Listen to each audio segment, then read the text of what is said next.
इसलिए कोई कमजोर ना समझे दूसरे को, वही बड़प्पन का। अब ये तीर्थ अपने आप को बड़ा कह रहे हैं, इसमें बुराई नहीं है, हैं बड़े, ये इनकी महिमा बहुत गाई है शास्त्रों में, लेकिन दूसरे को जो छोटा कह दिया, धर्मदेव जी को ये बात ठीक नहीं लगी। और धर्म स्वयं इनको कहते हैं कि तुम अभिमान रहित नहीं हुए, तुम अभिमान के साथ में इन वचनों को बढ़ा चढ़ा कर बोल गए, दूसरों को आपने अपमानित महसूस कराया। इसलिए तुम जो है, तुम्हारे जितनी भर महिमा होने के बाद भी तुम जो है गुप्त हो जाओगे, तुम्हारी महिमा समाज में गुप्त रूप में छुप जाएगी। तुम में बहुत पार करने की संभावनाएं हैं। निश्चित रूप से ये कहा है कि पुष्कर में 10 बार नहा लो और प्रयाग में 6 बार स्नान करके डुबकी लगा लो, उसका फल, और मही सागर संगम में 1 बार डुबकी लगाने से वो फल प्राप्त हो जाता है जो वहां 10 बार जाने से होता है। लेकिन उनका प्रभाव नहीं फैला। क्यों? क्योंकि धर्म ने, साक्षात धर्म ने उन्हें श्राप दे दिया। जब श्राप दिया तो वो छुप गए, गुप्त क्षेत्र हो गया। अब वहीं पर कार्तिकेय प्रकट हुए, क्योंकि ये स्कंद पुराण की कथा है ना, स्कंद जी, कार्तिकेय जी का ही नाम स्कंद है, तो वहां स्कंद भगवान प्रकट होते हैं।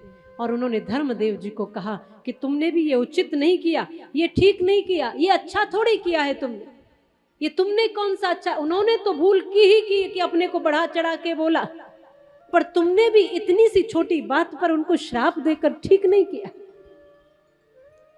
माना कि उन्होंने अपने मुंह से अपनी बड़ाई कर दी, वो तब की कि जब कोई और बोल नहीं पा रहा था, बड़े खड़े थे, और बड़ों के सामने चुप रहना भी एक बार को अपमान ही होता है बड़ों का।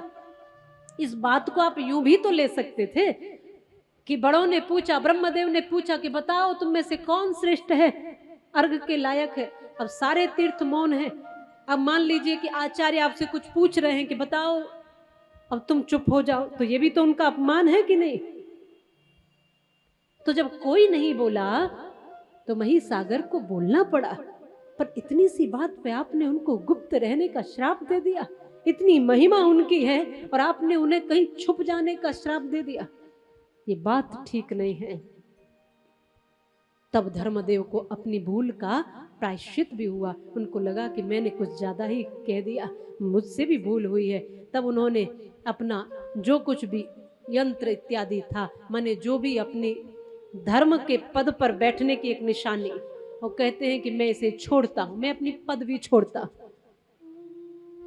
स्कंद भगवान ने कहा कि पद छोड़ने से क्या होगा।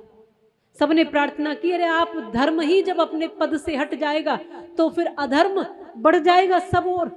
जब धर्म नहीं रहेगा अपने व्यवस्थित स्थान पे तो अधर्म ही अधर्म हो जाएगा। इसलिए आप कृपा करिए, आप अपने स्थान पर रहिए और हम सब पर कृपा करिए, और इन तीर्थ देव पर भी कृपा करिए। इनकी इतनी बड़ी भूल नहीं थी जो आपने श्रापित कर दिया।